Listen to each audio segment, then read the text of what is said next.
Hey there, Schwingy here. Welcome to Surt's boss guide in BPM bullets per minute. Surt is the penultimate boss in BPM and is about middle of the pack in terms of difficulty, I'd say. In this video, we'll be going over his various spooky moves and little tips and tricks for beating him without too much hassle, as well as discussing the modifiers that he can get. Let's get right on into it. What's that? You want to know how to do the Surt Skip? Fine, we can start with that. So yeah, this boss is 100% skippable with a fairly simple and very cheesy tactic. Like Gullveig's arena, the area that you fight Surt in has edges that you can fall off of if you're not being very careful. If you do fall into these deep pits, you'll take a hit of damage and get respawned to the top. Now, we can use this to our advantage to get Surt to run off the edge. You see, Surt has a move that he uses pretty often that causes him to charge towards you.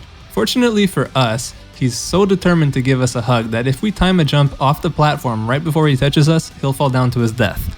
Do be warned though that if you don't want to fall down with him, let's say you're playing Sangrior or anyone else but a single hit would kill you, then you'll want to use your second jump and a dash mid-air to return to the platform. This is actually pretty tricky, and I recommend just practicing it in one of Svartalfheim's empty rooms with the little platforms before attempting it in the real fight with Surt.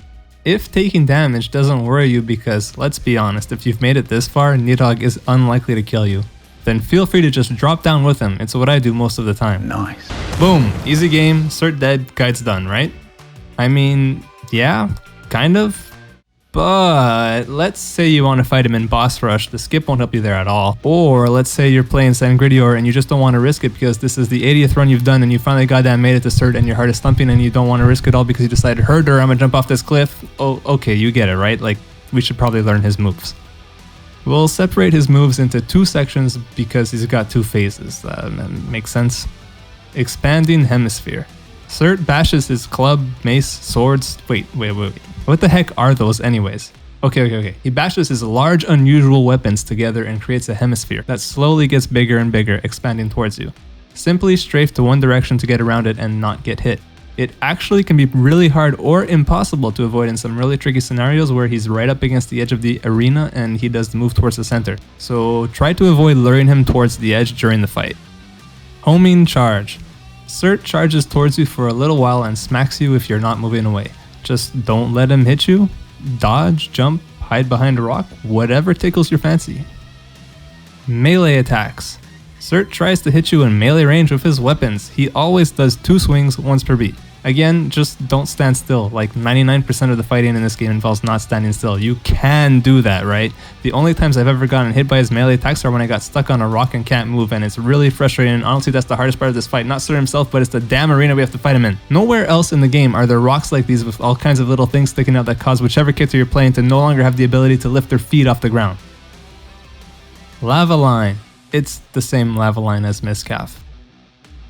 Phase 2 starts when Surt reaches 50% HP. He only has 3 moves at this point. Expanding Hemisphere. It's the same one as earlier. Nothing changes. Like literally nothing changes. 6 fireballs. Surt will throw 6 fireballs at you in succession. These projectiles have a bit of tracking similar to the ones that Fafnir throws at you, so it's a good idea to dodge when he throws them at you or to hide behind a rock to block them. Also, there's like a weird little wind up. If he's not facing you, then they won't really aim at you, but that's just keep running to a side. Homing flame. Surt burps up a homing hairball of fire that slowly, and I mean slowly, moves towards you. You can't shoot it, but it disappears on contact with anything, so if you need to, hide behind a rock and it'll vanish. But really, if you're moving around, you probably don't have to worry about this ever hitting you. Also, I don't know if it's just me, but something's definitely broken with the animation of Surt burping. General tips. Okay, so I definitely recommend learning to do the boss skip, but if you find it too tricky or don't feel it's ethical, I mean, I get that, I only learned how to do it when making this guide, then here's my basic advice. Don't get stuck on the rocks, run around in a circle, and keep shooting him. Bam. Surt can get a range of boss modifiers that make the fight trickier, the most notable being burning and cloned. Burning isn't too bad, it's just a bit more important to keep your distance and not let him charge into you because the burning has a bigger radius than his charge. As you can see, I just did the thing. Yeah, that still works. Cloned is the hardest, I think. Not much changes though, you just have to keep track of 2 of them instead of 1. Oh yeah, the skip is not as easy to do. I think it's possible, but I would just fight him. And with that, we have just one more boss to cover in this little series. Thank you very much for watching. Let me know if this video helped in the comments below. Links and stuff in the description, and as always, have yourselves a wonderful day and see you next time.